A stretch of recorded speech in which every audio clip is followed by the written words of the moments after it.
Hey people, we're back. From what? I don't know.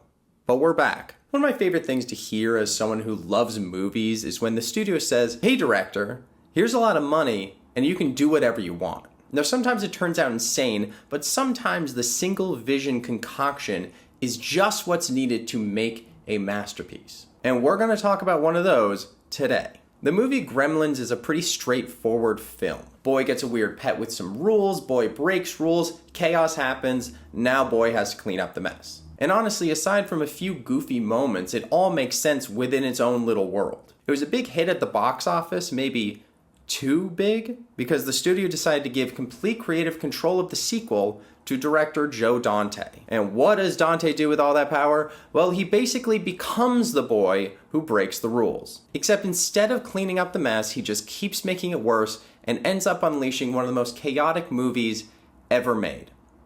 Gremlins 2, The New Batch. Now here's the thing, Joe Dante didn't even want to make a sequel. He only said yes after Warner Brothers told him he can do whatever he wanted. So Gremlins 2 is basically what happens when a filmmaker gets handed a blank check and decides to spend it all on breaking every rule of Hollywood sequels. And the result? A movie that's less of a follow-up and more of a live-action cartoon meltdown. At first it tricks you into thinking it's a normal sequel. Same characters, new city, they're older, facing new challenges, they reunite with the same adorable little troublemaker. But the second the Gremlins show up, the crazy dial gets cranked to 11. In the original, all the Mogwai and Gremlins kind of look the same. Here, every single one's got its own personality. We got a dumb one, a thug one, a googly-eyed psycho one, and I think a few more. Once they transform into full Gremlins, the movie stops being a sequel and starts feeling like Joe Dante running a mad science experiment just to see what he can get away with. The creature effects by Rick Baker are insane. They really let him go wild. There's this whole sequence where the Gremlins break into a gene splicing lab and start drinking everything in sight, and the result? A bat gremlin,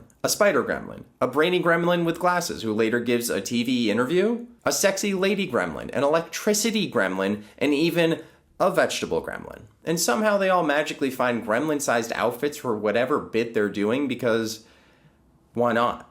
And if you think that the fourth wall is safe, well, think again. These gremlins reference Phantom of the Opera, Wizard of Oz, Batman, Rambo, you name it. There's even a scene where real-life movie critic Leonard Maltin is reviewing the first Gremlins before a batch of gremlins jump him mid-review. Then the film cuts to a technical difficulty screen with a gremlin printed on it, as if that makes sense. Now remember, this is a direct sequel, so logically the first Gremlins shouldn't even exist in this universe, but logic left the building a long time ago. The movie even makes fun of its own studio. The Gremlins are tattooing the Warner Brothers logo on each other, they're wearing Gremlins merchandise.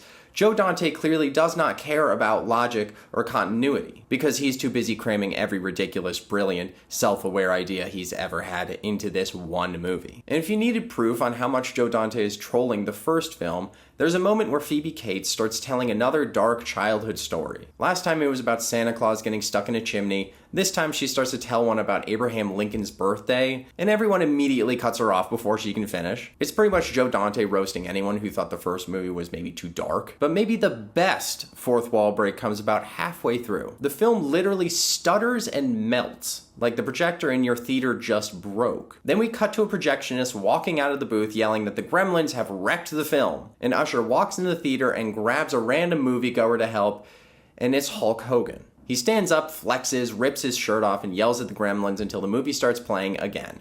Bonkers.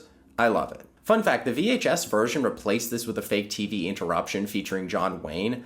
I don't know why, but that's cool. Joe Dante isn't just making a wild sequel, he's mocking the idea of sequels. It's a meta commentary on how Hollywood runs a good idea into the ground. The studio said, hey Joe, make Gremlins 2. And Dante basically said, sure, but only if I can do whatever I want.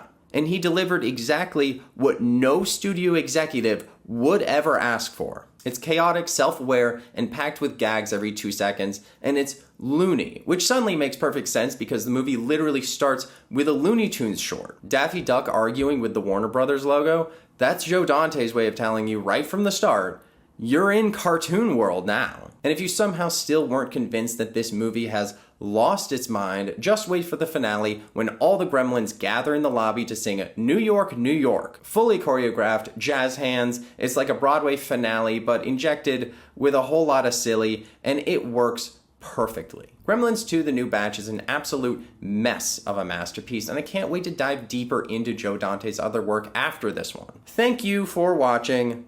Bye, people.